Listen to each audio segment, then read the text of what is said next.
Questo è il racconto di un uomo che si è dedicato alle sue piante per oltre 65 anni. Parleremo dell'essenza del bonsai, dell'amore e della dedizione, oltre che della passione. Quindi sedetevi comodi e godetevi il video. Le posso chiedere per favore di presentarsi a chi ci sta seguendo? Buongiorno, io sono Armando Dal Coll, sono nato a Tarso il 15 ottobre del 15 ottobre. 1935, proprio una settimana fa. Fantastico, auguri. Auguri in ritardo. Io sono dell'8 ottobre. Grazie. E com'è nata la sua passione per i bonsai? È nata da una visione ottica. Era l'estate del 1958, durante il mio servizio militare, che ero degli alpini. Di fronte al nostro plotone, che stavamo finendo, il campo estivo, eravamo in Cadore, sulle Dolomiti, sulle Marmarole, sopra Auronzo, e di fronte al nostro plotone si ergeva un larice isolato, maestoso, immenso, bellissimo, no? E dissi: signor capitano, guardi che meraviglia quell'arice, per indicare l'albero così. E l'albero, come un flash, si appoggiò in miniatura sull'albero della mano e io ricevetti come un brivido piacevole così, no? E nella mia mente, caspita, come mi piacerebbe realizzare un albero in miniatura da tenere fra le mani dentro in una ciotola.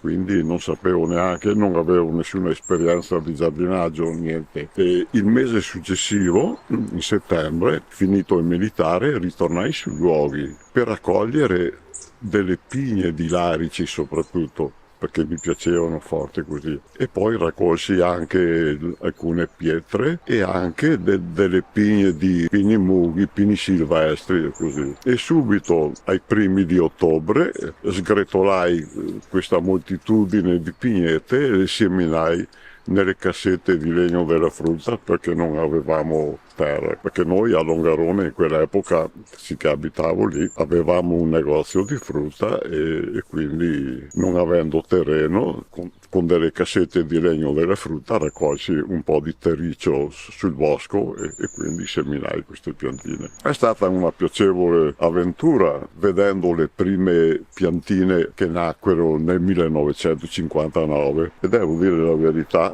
che più della metà dei bonsai che ci sono qui sono nati da quelle semplici piantine dell'epoca e poi negli anni successivi. Quindi sono ancora presenti nel suo giardino? Sì. La svolta, diciamo, se così si può dire, è successa nel 1966 con la prima Euroflora di Genova. Ebbi l'opportunità di leggere l'articolo così su una rivista e l'articolista scrisse: merita assolutamente andare a visitare questo grande evento perché ci sono dei giapponesi che hanno esposto degli alberi in miniatura coltivati artisticamente in un piccolo vaso. Allora si può fare, dissi io, no? Che già avevo separato delle piantine per trasferirle poi successivamente in piccoli vasetti di terracotta. Ce n'erano talmente tanti che penso che fossero 250-300 piantine. Urca! Quindi la difficoltà era anche aumentata nel mantenerle in vita. Certo. I miei genitori, che all'epoca mi dissero: ma Armando, cosa vuoi fare di tutte queste piantine? Ma vorrei fare degli alberi in miniatura in piccoli vasi, così, no? Comunque, con questa notizia di questo grande evento dell'Euroflora, scrissi alla redazione per cercare di capire qualche risposta, così. Fortunatamente mi risposero. Mi dissero: ah, signor Dal Coll, lei ci ha fatto una domanda che sinceramente non sappiamo risponderle, però per sentito dire dovrebbe essere una delle arti marziali giapponesi. Questa fu la risposta. Quindi la definivano un'arte marziale giapponese, il Sì, fare bonsai. Sì.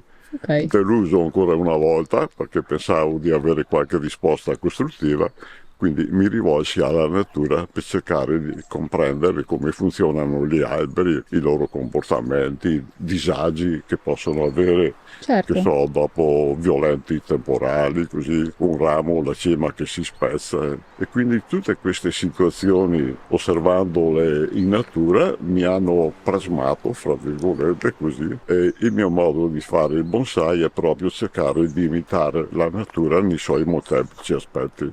Bellissimo, quindi per lei il bonsai è imitazione della natura? Sì, sì, sicuramente sì. Cioè rispecchiare in particolar modo l'ambiente naturale, ma con quei particolari in più che nello stesso tempo è anche molto difficile da riscontrare, perché insomma, anche qui possiamo vedere degli esempi, un piccolo paesaggio molto violento, cioè spinto dal vento così, tutto l'albero che si è piegato forte così, e quindi queste fronde che si allontanano. E quindi questo è il bonsai secondo me, perché il bonsai non è solo un rapporto di miniaturizzazione per tenere l'albero piccolo, ma deve esprimere una forte sensazione di naturale, perché altrimenti è una semplice pianta invasa ridotta. Anche una pianta da vivaio tradizionale potrebbe essere un bonsai, in realtà non è così, perché deve esprimere una sensazione di una sera naturale forte. Continuando la storia, lei ha avuto quindi un primo imprinting col Giappone grazie a Euroflora. Dopodiché, come si è sviluppato il suo rapporto con il paese del Sollevante? Beh, è stata una forte emozione quando andai la prima volta in Giappone, per cui anche vedere i giardini stessi che sono realizzati e curati in maniera quasi ossessiva, però tutto con estrema naturalezza, semplicità. Avevo scoperto, fra virgolette, che tutta questa situazione paesaggistica si rifà al concetto della filosofia Zen, quindi mi ero messo a studiare anche il principio del buddismo, quello proprio collegato alla filosofia Zen, che soprattutto è il profondo rispetto per la natura, sensazione di calma e semplicità e sentirsi un tutt'uno con l'ambiente naturale. La prima pianta che lei ha definito bonsai, dopo che è stato in Giappone, dopo che ha imparato il buddismo e parte di quest'arte. Allora, possiamo vedere? Certo, andiamo, mi scusi, io la seguo. Nel 58, in settembre, quando appunto ritornai sul luogo sulle Dolomiti, raccolsi delle pigne di larici e raccolsi anche 3-4 rocce. Una è questa. Ecco. Meraviglioso. In cima al cucuzzolo della pietra sgretolai 2-3 scaglie della pignetta dell'arice. Una piantina nacque nel 59, però era troppo debole, durante l'inverno morì. E questa invece è nata in aprile del 60, è sopravvissuta e la radichetta con gli anni si è infilata nella fessura della roccia e l'ha divisa in due, quindi è incredibile. Ha diviso la roccia, quindi Sì, la radice? sì, sì, sì. Questo è il primissimo bonsai che ho creato, ma insieme a questo molti altri, sempre dello stesso periodo, come quest'altro larice qui, eccolo qua che lo vediamo. Sì. Lei rispecchia di più, secondo il suo parere, un modo di fare bonsai più giapponese o più cinese? Beh, io sinceramente preferisco quello giapponese, diciamo più artistico se vogliamo, Okay. però devo dire che anche adesso incomincia a piacermi anche quelli cinesi, perché Ok. hanno cambiato un po', hanno modificato leggermente il loro modo di fare il bonsai così. Si sono spostati un pochettino anche loro più verso quello Sì. giapponese. E quindi lei sostanzialmente ha iniziato con i bonsai tramite i semi, un rapporto che parte proprio dal principio, da una germinazione di un qualcosa di così minuscolo, e li ha curati poi per anni e anni, sono diventati praticamente parte della sua famiglia.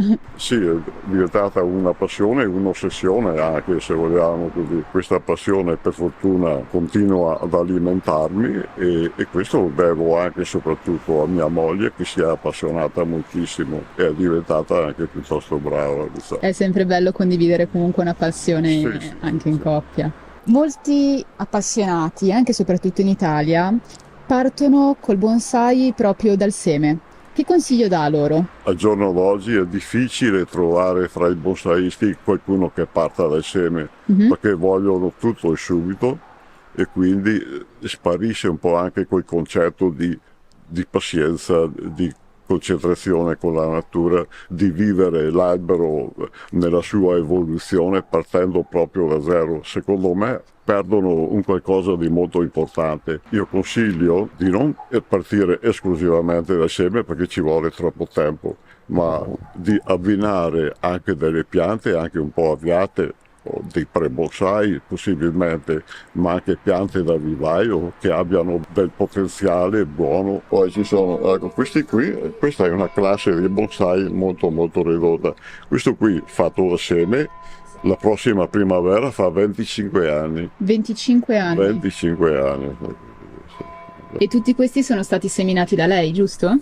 Sì, sì. Anche questo qui che era un fusticino diritto, quindi l'ho modellato perché difficilmente una pianta giovane in natura che possa comportarsi così. Avendolo manipolato, creando queste curve, la pianta acquista anche otticamente più vecchiaia. Il suo stile preferito? Ma quello che mi affascina è i literati, il bungin, perché hanno pochi rami, il tronco è anche leggero, però ha un bel movimento che si rifà un po' alla grafia. A differenza degli altri stili che hanno delle regole ben precise, il bungin è uno stile libero che rispecchia più la personalità di chi l'ha creato. Le posso chiedere qualche informazione in più per quanto riguarda il patriarca, per favore? Diciamo che la mia notorietà in particolar modo la devo proprio a questa pianta. Vidi questo faggio o questa massa arbustiva nel 1970 in mezzo alle rocce. Quando mi avvicinai rimasi un po' amareggiato perché tronco e rami erano pieni di pallini di carabina perché i cacciatori sparavano a questa massa arbustiva e avvicinandomi fu quasi una proposta, un desiderio. Caspita, amico mio, sei proprio malmesso. Come mi piacerebbe portarti a dignità di albero dentro in un vaso bonsai. Quindi avevo con me un seghetto tascabile e gli diedi una grande riduzione alla pianta e lo curai per 5 anni sul posto, portando nutrimento, acqua quando non pioveva per lungo tempo. Insieme ai rami tagliai anche una grossa radice che debordava dalla roccia. Gli anelli erano talmente molto fissi che con difficoltà riuscii a contarli. Quindi se è vero che ogni anello è un anno, in natura anno più anno meno la pianta aveva oltre 200 anni. Vedi un articolo alla Nippon Bonsai Successo spiegando un po' com'era questa pianta. L'articolo piacque moltissimo e fu il primo occidentale a essere pubblicato sulla rivista ufficiale del Giappone. L'articolo lo lesse anche l'imperatore Hirohito, che rimase stupito. Ma però questo signore italiano che ha una mentalità tutta giapponese interpellò il suo maestro vasaio di fiducia e gli disse: senti, fagli un vaso speciale per la pianta di questo signore italiano. Però disse attraverso la Nippon Bonsai: dica a questo signore italiano che deve pazientare. Il vaso comunque mi arrivò dopo 3 anni e mezzo. Quindi il vaso che vediamo adesso è sempre quello che le ha prodotto il vasaio dell'imperatore. In gennaio dell'86 la Nippon Bonsai mi scrisse se desideravo partecipare al primo grande concorso internazionale e il faggio mi portò in Giappone. Quindi il faggio la portò per la prima volta in Giappone? Sì, mi dettero una pergamena scritta in lingua inglese, faggio di Armando Balcol, Italie.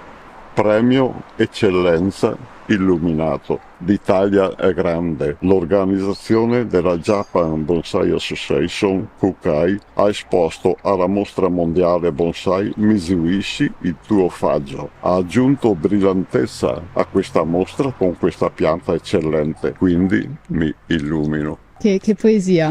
Sì. È una storia bellissima. Sì. Grazie veramente.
Mi piacerebbe risvegliarmi fra qualche secolo per vedere come sono mutati i miei bonsai nel corso di questo lungo periodo, perché lasciare alle generazioni future questa grande esperienza che ormai quest'anno sono 65 anni. 65 anni di bonsai? 65 anni. Credo che pochissime persone al mondo, Giappone compreso, abbiano un'esperienza così lunga.